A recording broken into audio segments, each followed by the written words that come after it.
Okay, thank you so much.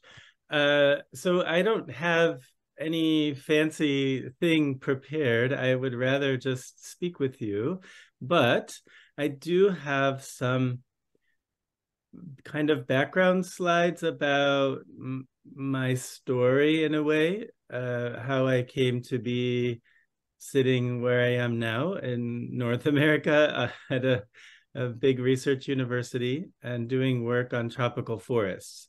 So I could share some slides about that trajectory briefly, and then kind of what my research group does generally. And then I can say a little more about the backstory of the book too. And I would be interested just in your reactions and your comments. I told Fernanda that I am a single parent for the next 3 weeks because my wife who also is named Beatriz. Um, she and also Egea looks like a Basque name even. My wife is in the Basque country in northern Spain with her father who is sick. So I might have some children coming in and I will have to leave by probably in an hour or so by yeah, an hour and 15 minutes maybe for bedtime. Right. So anyway, I will share my screen, I think. Let's see.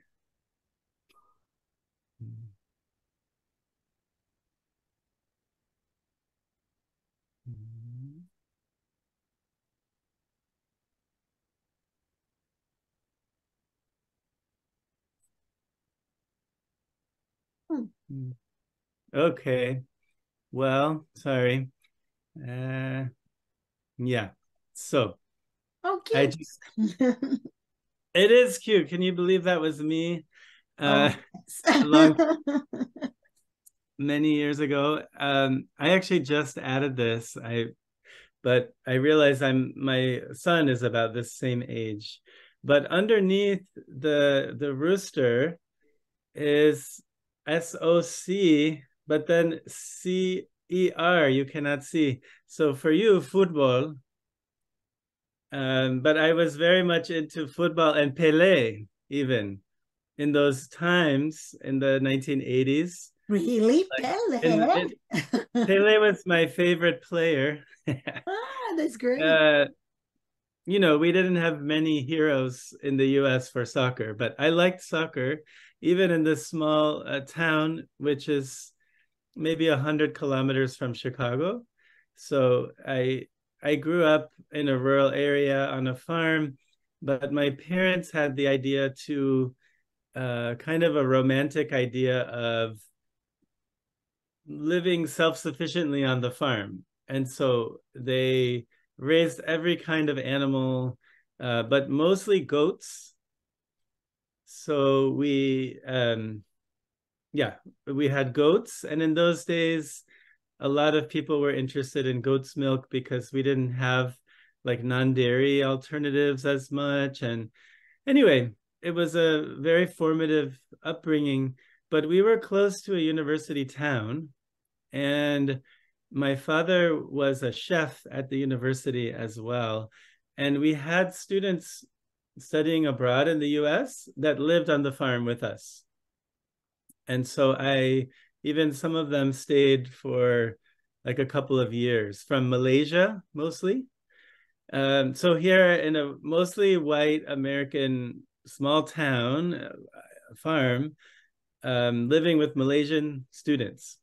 So I think this is formative for how someone from that part of the world could become interested in tropical forests, etc. So I won't explain too much more, but when I finished my college and master's degree at the University of Illinois, I went to live and work in Indonesia through a community development NGO in Borneo. And I was like an English language resource. I helped them to write proposals in English and work with the staff on English. And then I also learned much more than I could ever teach them.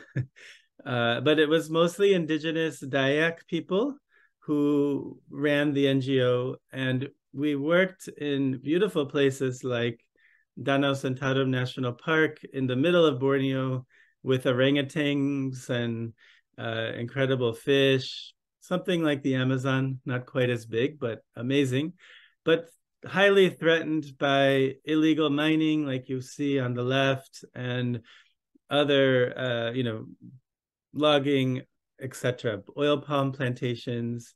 And so I was able to see just the contradictions and how people wanted to make a living and the trade-offs that there can be between conservation and development in a tropical setting, highly biodiverse.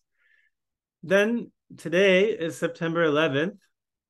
So September 11th I was there in this place, and something happened in New York City where some airplanes flew into two towers and really changed certainly the United States, but also really the world. And we're in a very different era. But in the wake of September 11th, I had to leave Indonesia. They were afraid for Americans like myself, our safety. I never felt any problem, but anyway, I had to leave. And I came back to my parents' house, who by then moved from the farm into the city of Chicago. So I was lucky to find a job at the MacArthur Foundation, which is a private philanthropy that provides money for social justice and other causes. I was in their conservation and international development, sustainable development program. And there's me, I don't know if you can see, but a young version of me with a tie. And if you ever go to Chicago, which I hope you will, it's a beautiful city, and you can see historic skyscrapers. Some of the very first skyscrapers built are there still. And I got to work in one of them. But in this job, I traveled all over the world, not Brazil, fortunately, but the Amazon in Peru, Ecuador. I also traveled to Fiji, Australia, Madagascar, many places. It was extraordinary. And I worked there for 6 years, helping to fund the kind of projects and organizations that I used to work for in Indonesia. But when I was there, I began to have a lot of questions about what happens to the funding when the project is over, like, or when we're not, MacArthur is not funding anymore. What happens to the money? What happens to the goals and objectives? And further, what are other funders doing? Other kinds of donors, like, how are they operating? What kind of money are they giving away? What does it do? What kind of partnerships are there? So that led me to graduate school to do a PhD at the University of Michigan, where it's cold and snowy a lot of the year, but not always. And there because my wife was also doing a PhD, and this is where the personal and the academic kind of mesh together. I switched from having an interest in Indonesia to having an interest in West Africa, because she had lived in West Africa for 2 years in Benin Republic, which has a very important connection with Brazil through the slave trade. So if you look at a map of colonial slave trade, you see the thickest arrow, the most Africans came from the port in what was then Dahomey to Bahia and to northeast Brazil. Very interesting. And so even in Benin today, the country of Benin, you have many da Souzas, da Almeida, and many Portuguese names, and they're kind of like an elite class. Some returned slaves back to Benin. It's very interesting. So I worked there doing research on the impact and implementation of a European Union aid project. So I'm interested generally in international aid and funding from northern institutions to southern ones. And I would love to talk with you more about this very complicated topic. But I spent a year, actually almost 18 months in Benin, literally in the tracks of elephants and other things. So then I wanted to be a professor, but I did not get a professor job. But I did get a job at the World Bank that I applied for. Unusual, but true. The big bad World Bank, which I used to protest. So I actually worked there for 2 years.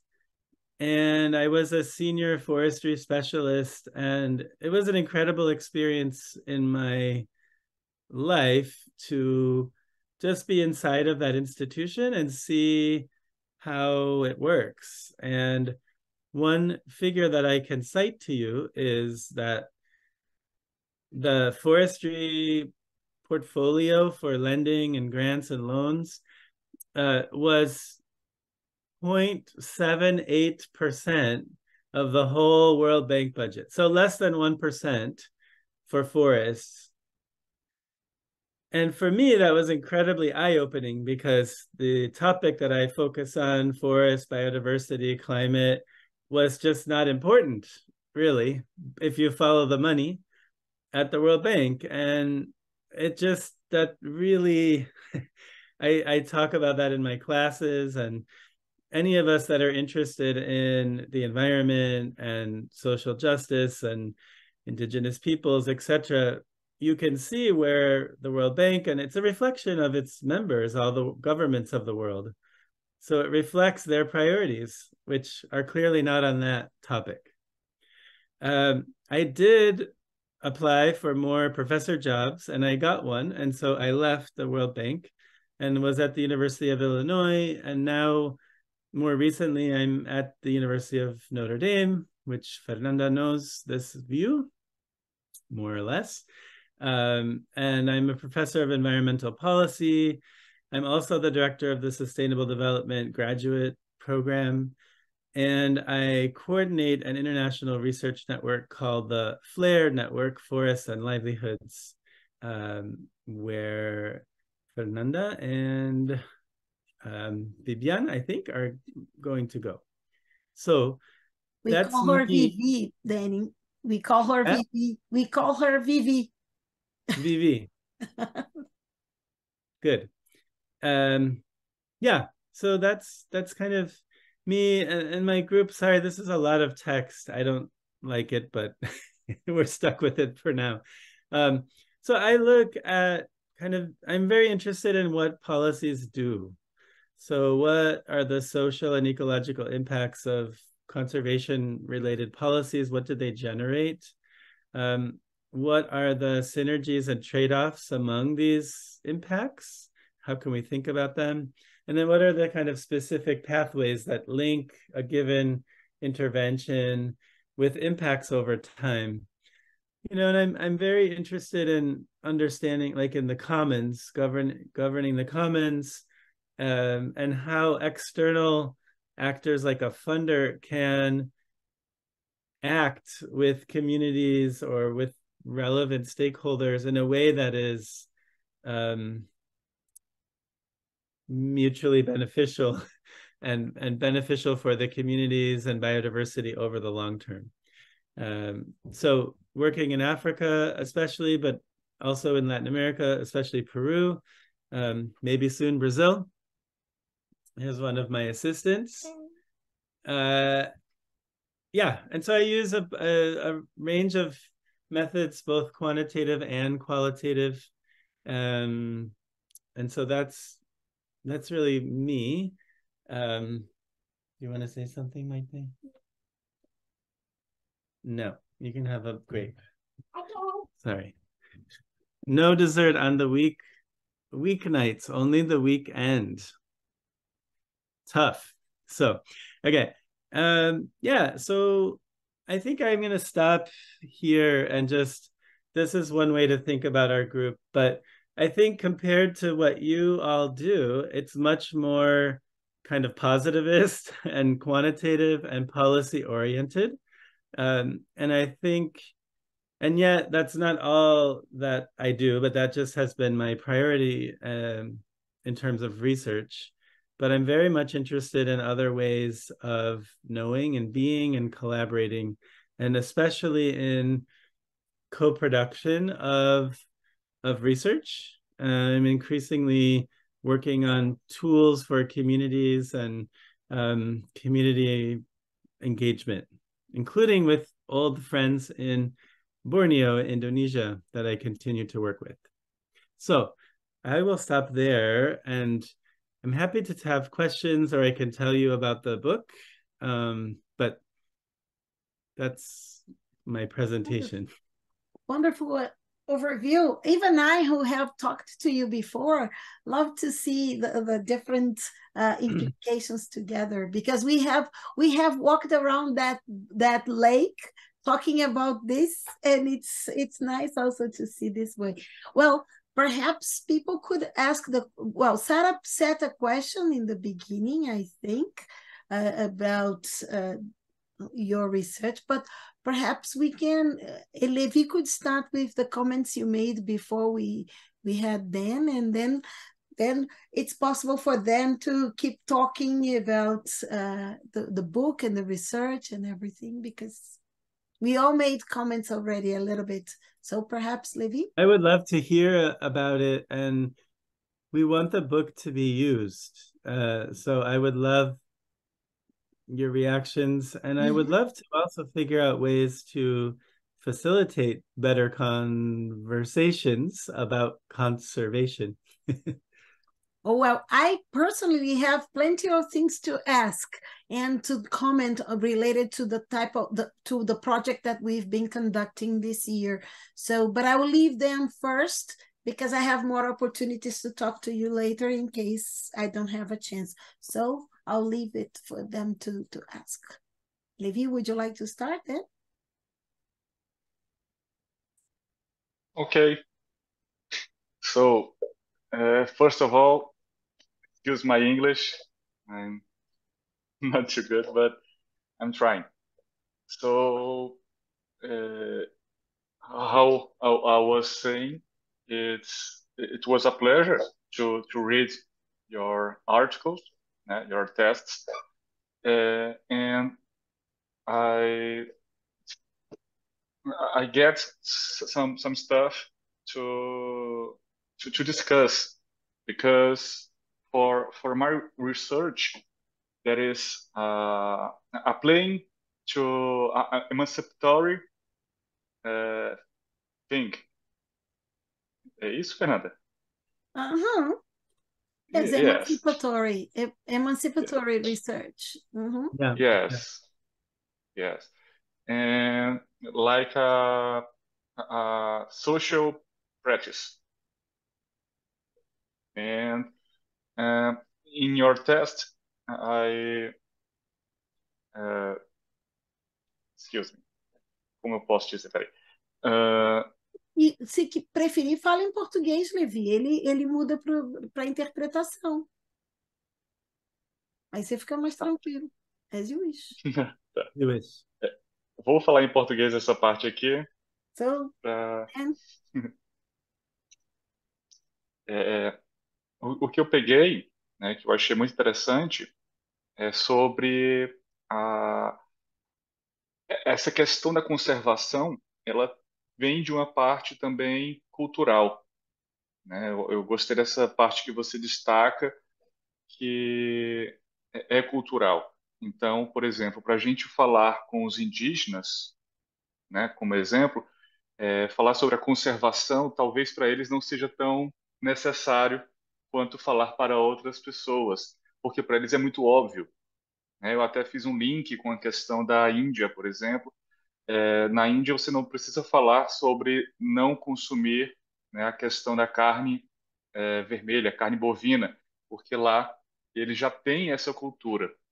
E aí me acendeu para essa reflexão e sobre as pessoas, né, que a gente entra em contato e são necessárias falas diferentes, são necessárias atitudes ou metodologias diferentes para trabalhar uma conservação. Vendo a sua apresentação que você trabalhou com banco, talvez falar com os banqueiros seja completamente, talvez não, completamente diferente do que você falar com professores, do que você falar com uma comunidade mais emergente. Então, esse foi o grande destaque assim que eu tirei, porque é uma preocupação com a conservação, mas uma preocupação com quem está em contato, com aquelas pessoas que podem ajudar, que podem transformar este ambiente. Então, eu, eu separei isso. Não é nenhuma pergunta, mas é mais um comentário sobre essas reflexões que o texto me trouxe.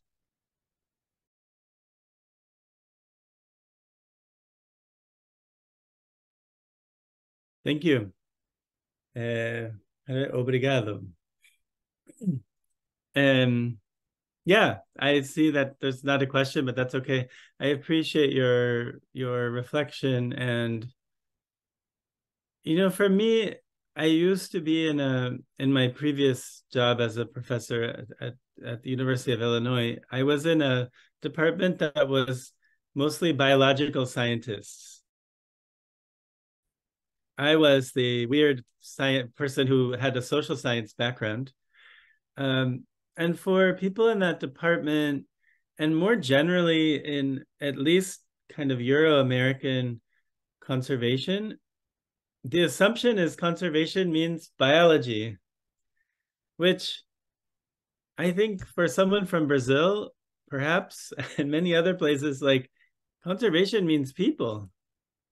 Yes, it's about plants and animals and different species, but I mean, we're a biological creature and part of quote unquote nature.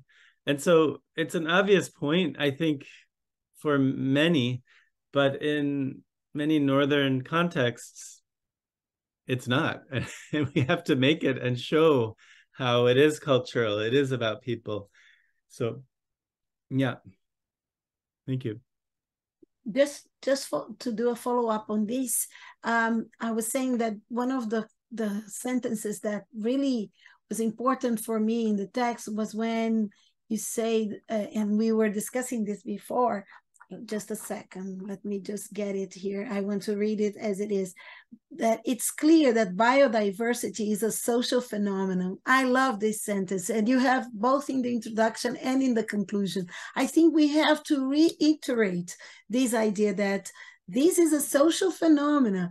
We don't have a problem with the biological world, with the natural world, let's say, as people say. We have a problem with people and how people make choices and take decisions. And I think that to state this the way you did is to make a statement. I think it's to take a position, a political position, because for some people that is not the thing. Just to give a background to what I'm saying, this weekend we had our we have in the south of Brazil El Niño, a very strong rain, and till now 46 people died and 46 persons have disappeared, and nobody knows, and there are more people that yet to know what will happen to them. And the weather forecast says that we will have more rain this week, again in the same way.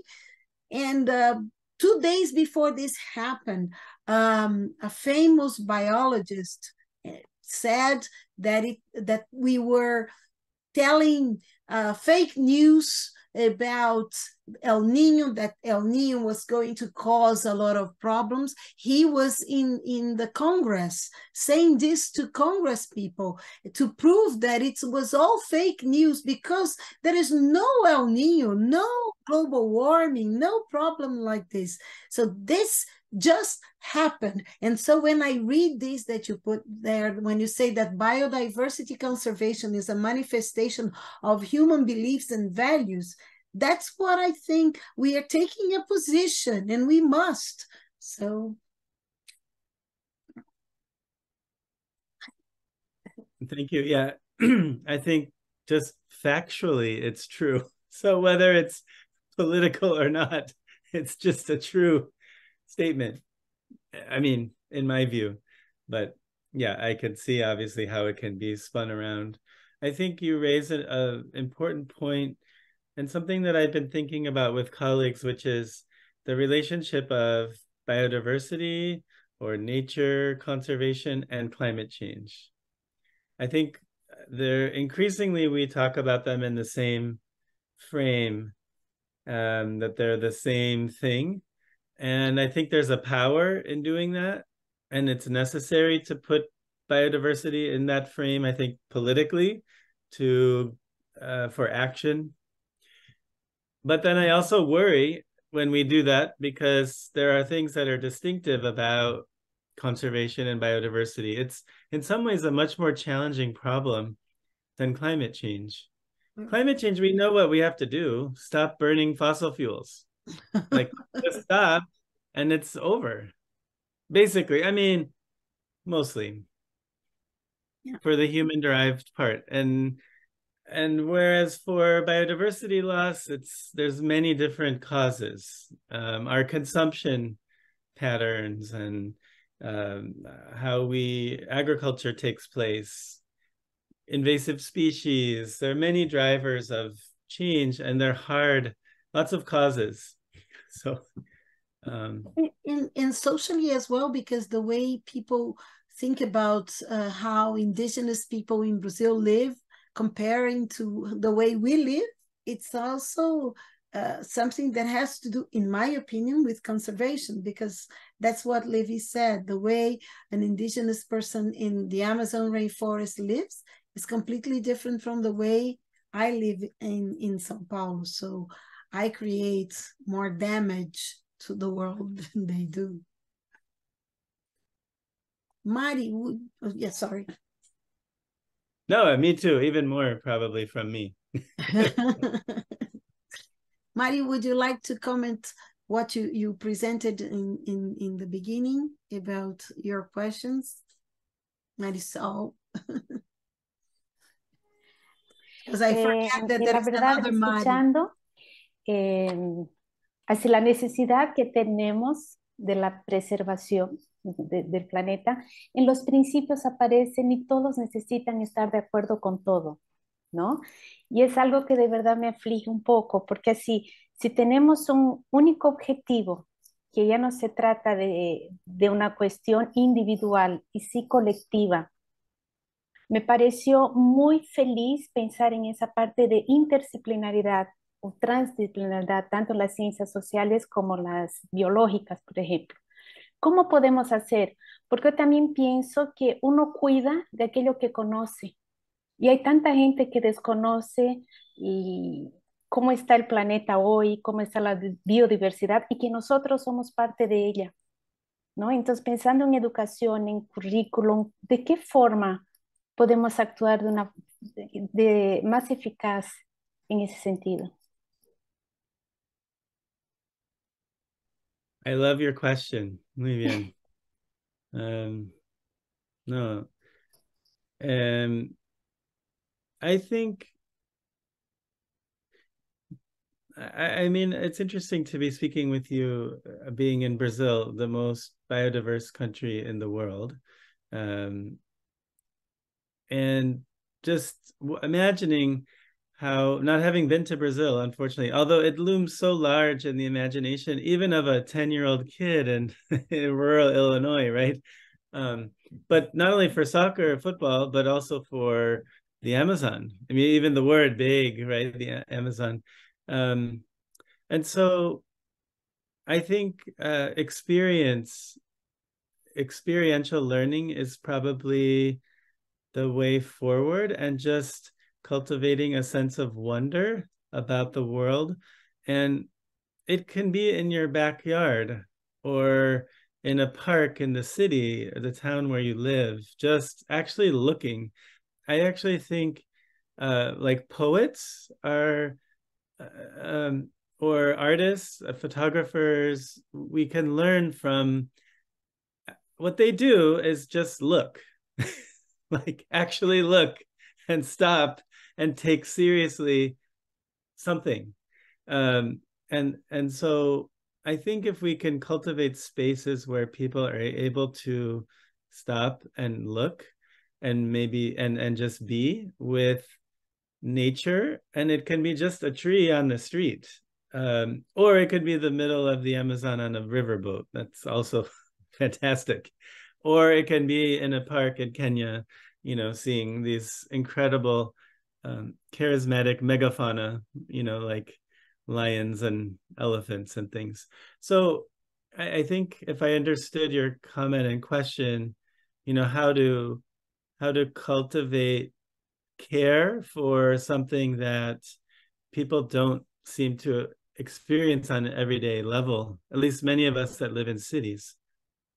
So I think I understood that to be your question, and that's part of my reflection on an answer. And I think your group probably has a lot of insight into how to help people look and actually see, and then be present with, you know, other species, birds. I love birds, and they really have a way of, if you listen for them, and just a way of connecting to something bigger. They make you wonder, like, where do they come from? Why are they here? Why do they sound like this? Why do they make their nest like that?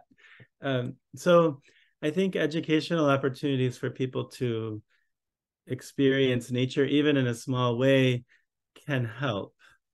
I feel like I could talk about this for a really long time, but I don't want to derail the conversation, other than to say one thing, which is when I worked at the MacArthur Foundation, our program was conservation and sustainable development focused on biodiversity in tropical countries. And a lot of the board members of the foundation were, you know, some were very high profile academics, others were business people, there were media people, elite, very elite people. And one of them was a corporate lawyer. And we would take the board to one of the places where we funded work in, you know, in the Amazon, in Madagascar, in Bhutan. And one time we took the board to Rwanda to see the mountain gorillas. And this one board member, who was the corporate lawyer, is from Texas, like, he became transformed by that experience. And he became such a strong, he went with his son, which I think that intergenerational, like being with a child or a younger person, transformed him. And he became like the top defender of our program whenever they wanted to cut it. So that kind of experience, I think, can help. And it also helps with interdisciplinary work. There's a wonderful article about a biophysical anthropologist and a cultural anthropologist who both work in Central African Republic. And they talk about the key to interdisciplinary work is to have a common object. And when you're in a place that, you know, one is looking at primates and monkeys, you know, and the other is looking at the people and culture, but when they're in the field, it's very generative in a way that just being at home or, you know, in your office with books or even on Zoom is not.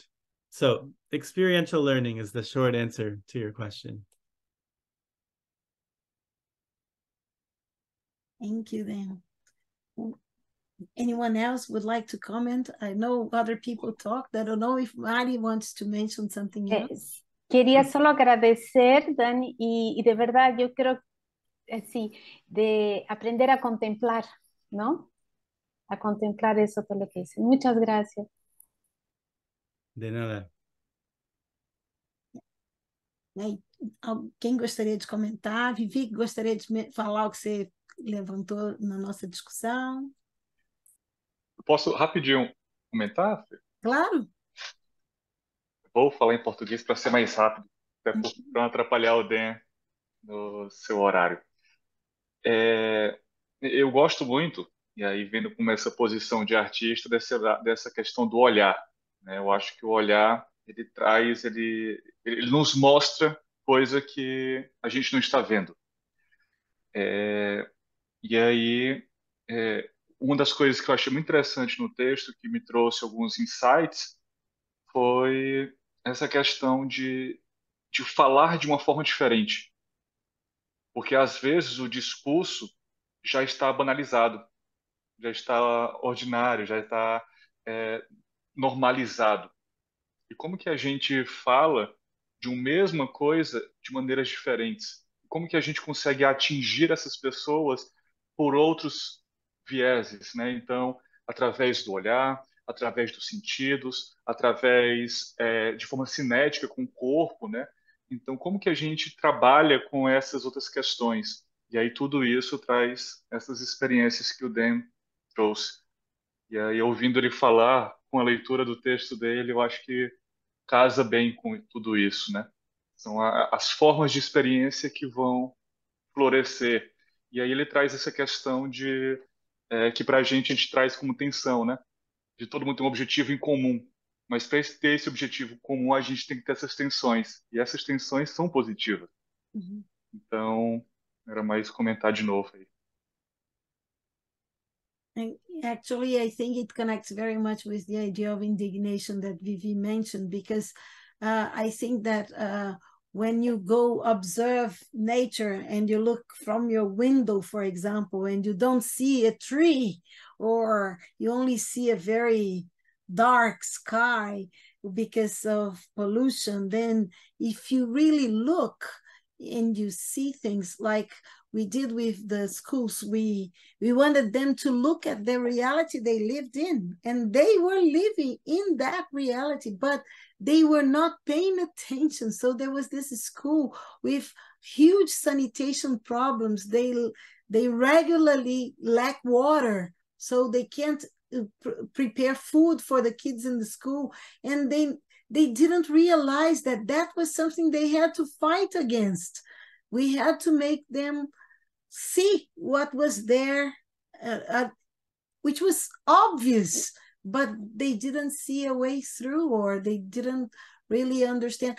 And the funny thing about this, not funny, the horrible thing about this school is they have a stream with water coming up right behind the school. We were there, we saw the stream, but they put all the dirt, all the faucet, I don't know, the drain goes to this place, which is a beautiful stream, which they could use to get water, but it's just, I mean, for waste. And it's horrible, and they never really reflect on this. So it's a question of raising awareness to the obvious things of reality also. I'm a bit, I really believe that the power of indignation, of feeling angry about the unfair conditions is essential, just like Paulo Freire used to say. But I don't know, maybe Vivi can say a little bit about this. That's her work, so. My work, yeah. Our work as a group is that, I mean, I think when I read your chapter, the conclusion about the biodiversity as a social problem, a social issue, I always related with what we are doing here as a group, because we need to create the space to people have developed the awareness, the conscious to their reality, but we are not there like saying things like that. Oh, this is your reality. Oh, like this social injustice. So we create things to then think about what is wrong in my reality, and then they can tell us what is wrong. And then I was thinking in your research about the conservation, because the word conservation stuck with me as a linguist, because if I read that conservation, something will not change, but it is the opposite.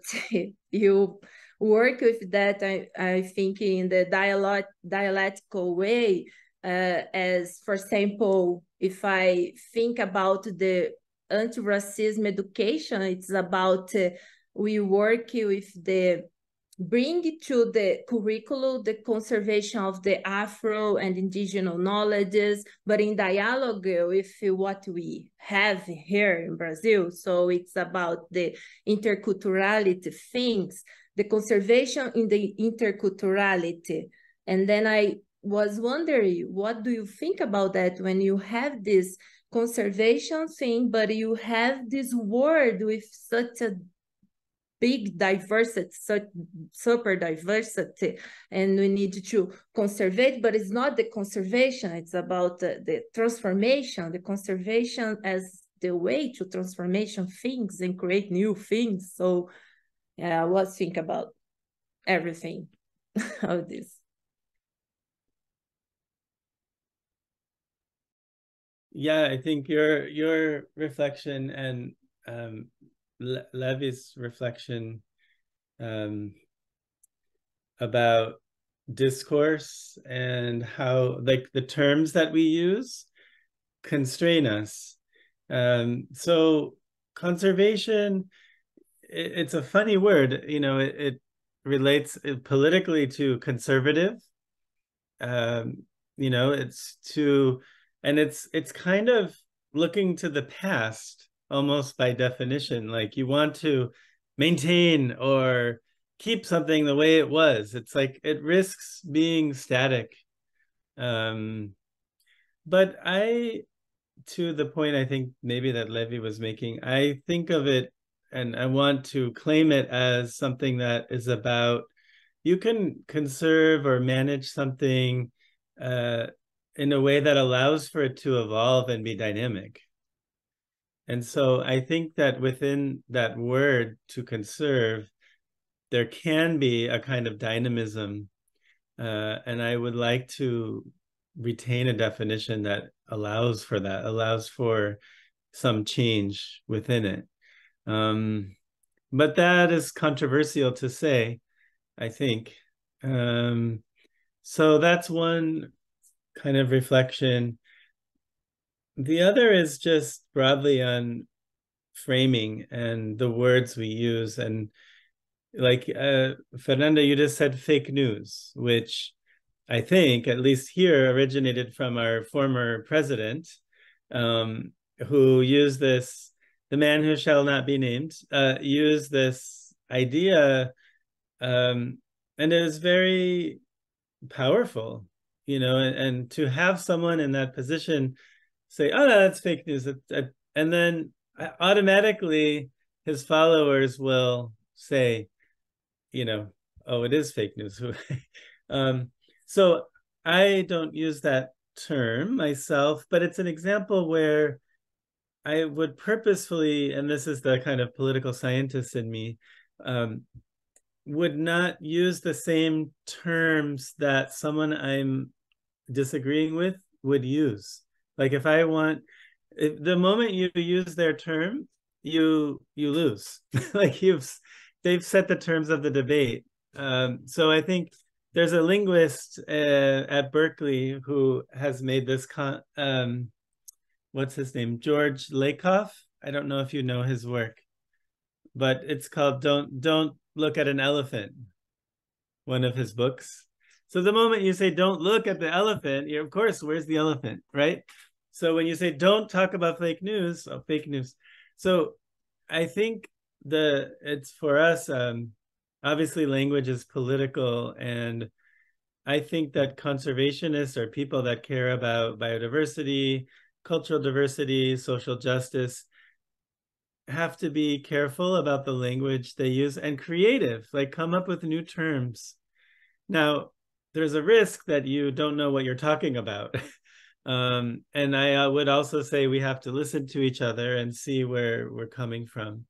But that's kind of a process that has to play out. I don't know. This is just some reflections from my side. When I heard conservation, I remembered a book by Ayrton Krenak, one indigenous leadership in Brazil. He says that our future is ancestral.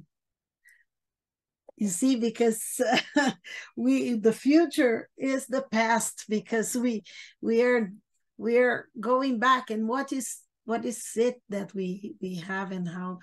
And every time I look at places like Tikal, or places that were big and full of development and that were destroyed, and now that the forest is covering it, you see, you keep thinking, wow, but that was a city, a very developed city, and now it's just a forest and just rubbish behind the forest. So perhaps it's conservation or the ancestrality of the future. I don't know. Sorry, what is his name? Ailton Krenak. I will write to you. Okay. Yeah. I think his book, I think there is a translation of his book in English. I've seen it, but I'll check. Great. Milena, you said you want to make a comment? Yeah, it's not a question then, it's actually a comment. While I was reading an article, something that really got me was the fact that I'm currently working in a very complicated educational context in which parents tend to ignore the importance of preserving, conserving, and everything that we are fighting for.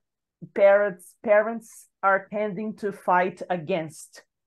So I don't know if you have already faced something similar in the US or in any other country. How could we as educators persevere in a fight that but which is actually so important for the humanity, with the people that try to spoil, try to, do everything against our battles?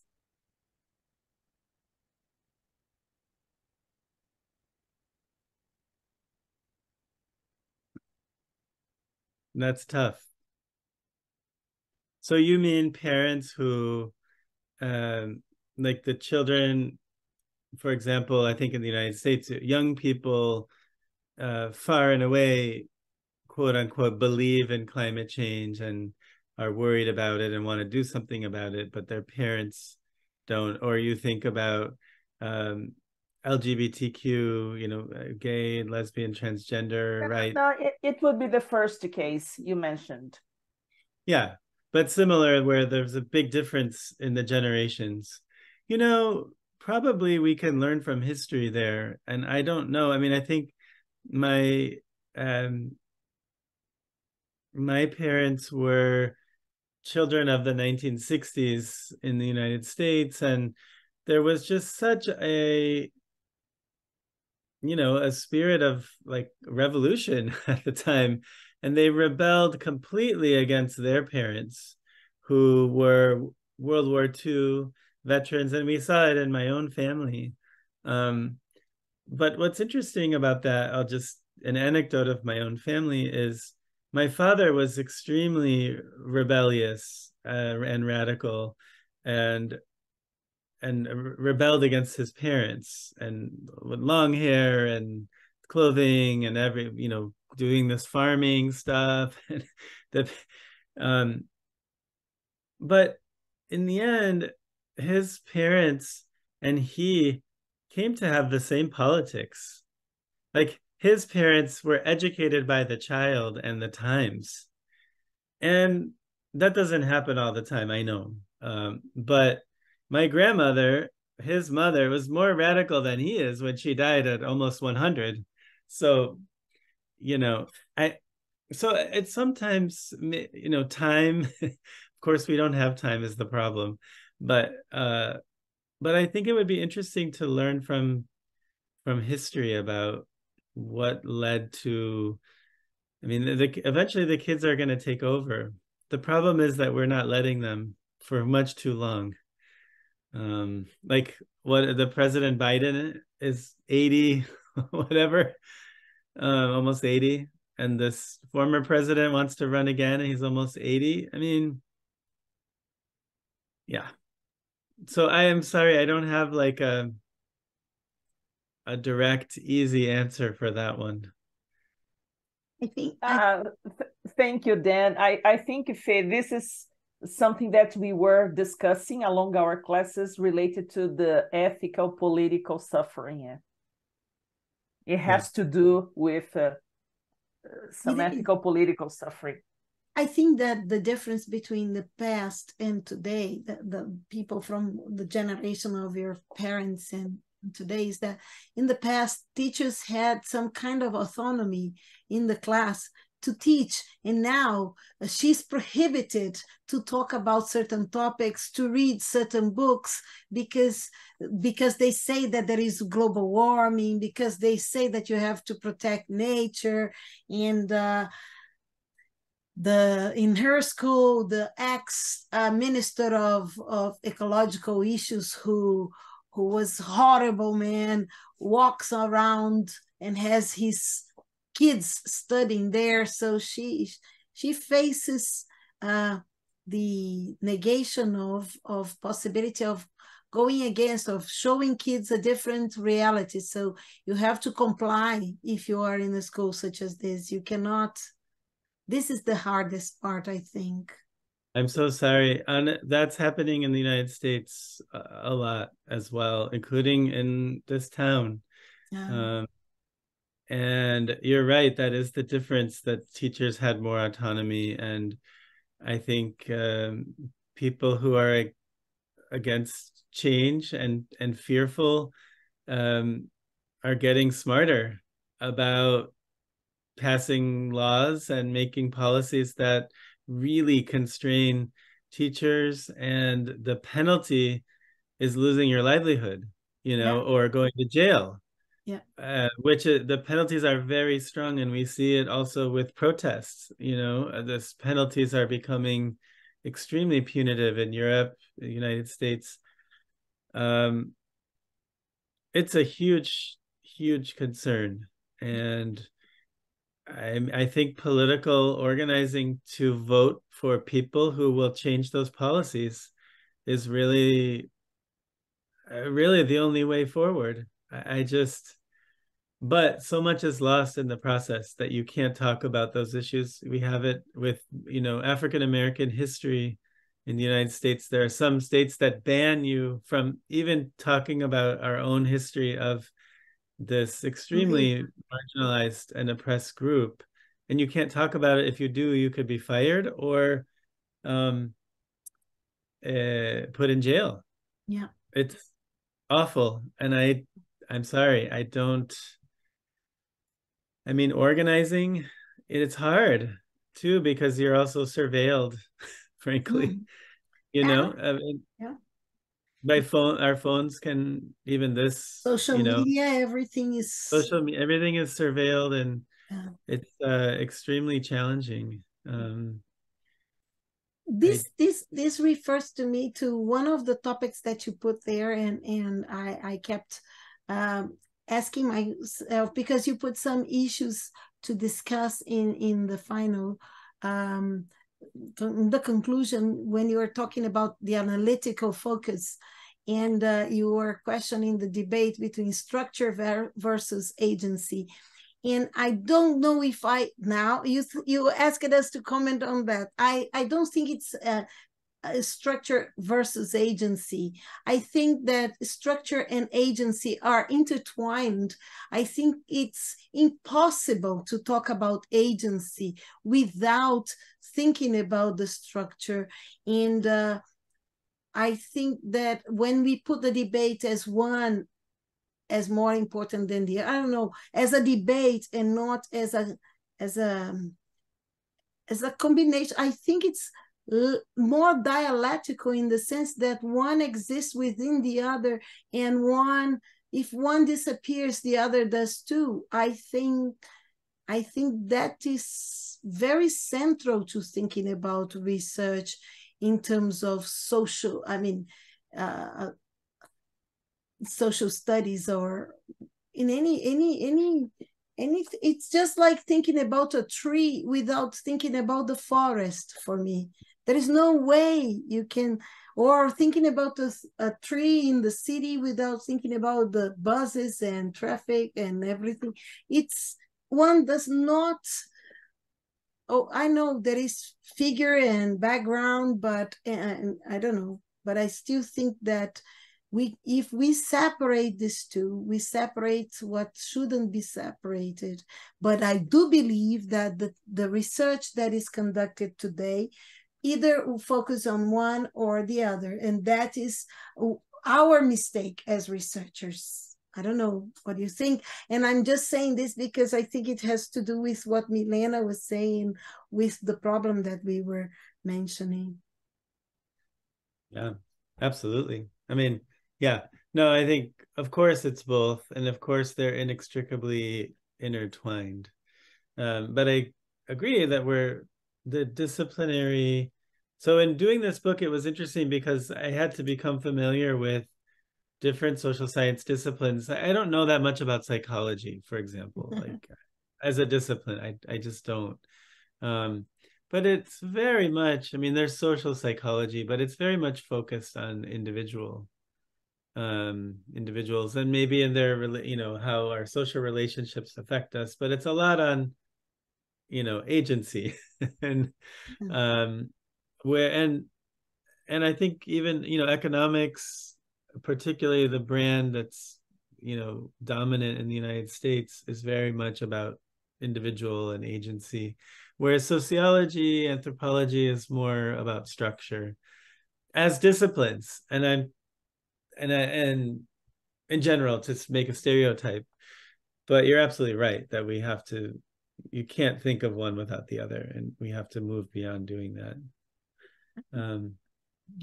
One thing just to, is it Melania's point and Yeah. yours too? Milena. I was teaching today in an introductory class on global affairs, and we were talking about integral human development as a concept. And I was saying colonialism is in many ways the opposite of integral human development. And so one of the students brought up kind of the perspective of the colonizer, or of guards in Nazi Germany and concentration camps and following orders. And I said, I think it's interesting to think about the perspective of such people and how they come to inhabit those roles or play those roles. But there is also resistance even in those extreme times. And oftentimes that resistance mostly goes unnoticed.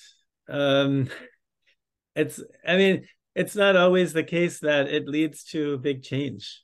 So I'm thinking, there's a beautiful film called A Hidden Life in English, by one of my favorite directors is Terrence Malick, Malick. And it's about an Austrian farmer in World War II, Franz Jagerstatter, who's a real person in a mountain village who refused to swear allegiance to Hitler. And he was the only one in the village and the only one in the whole region And his wife supported him, and he had 3 young girls. And of course, the Nazis took him and executed him eventually after torturing him and horrible things. But he was very faithful, very Catholic, and he knew that that was the right thing to do, and he did it. But he was the only one. So in other cases, you have lots of people that someone does it and then many others do, and you get a movement. But sometimes you don't. And I don't know what explains when you do and when you don't. And so that's about kind of resistance of teachers in your case. Like if one teacher resists and goes to prison or is fired, they can't fire all the teachers maybe, or maybe they can. I don't know, like how many it would take to make a change. That's something that I always say, well, it doesn't matter what we get as a result, because the movement is always going on. How many people fought against Nazism, and now we are facing the same thing again. So you see, the fight is always here. We have to keep fighting. That's the only true thing. There is always some unfair conditions that we can fight against. That's for me, my saying. If this is okay, then we have to go to the other types of fights, because there is always someone living in an unfair condition. So I don't feel we have like, well, I don't know, perhaps if I lived in Denmark and not in Brazil, perhaps I would have a different perspective on life. But the way I live, with the poverty and unfair conditions, always. So there is only one thing, the fight, the eternal struggle to fight against those who are oppressing others. So I think I don't think we have to feel, I don't know, disenchanted. That's what I mean. I think that it's the fact that there is unfair conditions should move us to feel like we have to change things and keep fighting and fighting. I don't know. Although it's hard. I understand it's hard. But I think one thing is hard. Our attention, the risk there is kind of burnout, and how do you focus on something you could actually affect? And there's just always something to be fighting for. And like for social media, for example, you learn about the latest, this injustice and that one. And then I'm here in, South Bend, Indiana, in the US, and there's poverty down the street, but I'm working on poverty in, Kenya and West Africa. Like the choosing how to direct our energies and also maintaining ourselves, because we can also become, depressed and get out of the fight, so to speak. So I think it's sometimes attention. I mean, I agree with you generally about there's always injustice. It's just how to be strategic about using our capacities and developing them without burning out. But that's the beauty of your book. It's putting people together with different perspectives, with different ideas, and creating things together. The creation of the book itself is the greatest thing, because in our case, the creation of this group, the fact that we have a group, that we work together, that we share our beliefs, that we share our sorrows, we share our indignation, and we fight together, we go to the streets together, this makes us stronger, makes us feel that we have a community, a collective. That's the concept of a collective is great. I think it's very essential that we have this union, and that's what I like about the book. The book talks about conversations, and that is the most important thing, that you create conversations so that we can build something together, the togetherness of this ensemble. And I think someone wants to go to bed or wants Daddy Is that right? I think it's time. I think it's time for you. But I don't know, but I don't know about the others, but I feel very, very enchanted about our conversation and the things that you brought to us. I don't know how to thank you enough for this opportunity. And you were talking about not ever coming to Brazil. We could plan for you to come. How about thinking about making projects for next year? We could take you to the places where we work. It's not the rainforest, but it's a urban forest. And we have the quilombolas and all these groups that we work with. And I think you would like to visit them and the ways they are finding to deal with conservation. And that's something you mentioned too, the different types of knowledge that we work with. And perhaps that would be an opportunity. Let's think about it while we're in Kenya. So. Great. Yeah, no, one day I will go to Brazil. It would be wonderful to do. I would love to meet with all of you. Honestly, I really have enjoyed this conversation. You know, when you write a book, you're just so ready for it to be done. Like by the time it's done, you're just tired. But we did all that work, and I would like to continue having these kinds of conversations. And so I feel inspired by your reflections and questions, and also a little bit daunted. But I agree about kind of solidarity in groups and fellowship and even fun play we will learn about, which I think is important. So, yeah, I was going to say this, that play helps a lot, because when we are in the middle of a horrible discussion and we play with that situation, we feel like, so we energize again and find something together, the idea, the togetherness that we need. But I would like to, I have a extra copy of the book. I mean, it's in English. Oh, One yes. day it would be great to translate it into other languages.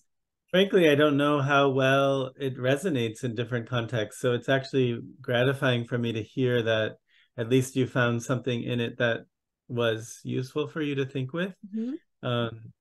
But yeah, so I would be happy to send you, or I'll bring to Kenya a copy you can have for your group. And we're creating a website with just educational materials in English, unfortunately, about the book, like PowerPoints you can use for teaching, and testimonials. Maybe I'll ask you for your group can give a testimonial, a little blurb for the website or something saying, I don't know, whatever you want to say about it. Wonderful. That would be great. And I will ask you for something. I would ask you for the chapter 2 that you mentioned, that is a general idea. Yeah. I think that chapter would be very interesting for us as well, because of course, all the book, but that one seems to me to be a very special one, as according to what you said in the introduction as an overview. I thought it would be helpful as well. So if you... Absolutely. I mean, epistemology, ontology, and different disciplines. It's very, I will send it. Okay, thank you so much. Now a round of applause to Dan, people. Our Zoom applause. Thank you, Dan. Thank you so much. Great to meet all of you. Sorry for my Portuguese. Oh, but next time. No, it's great. It's great when you come to us. Okay. Thank you very much. Okay. Good night. Thank you very much. Ciao. See you soon. Ciao. Yeah, see you soon.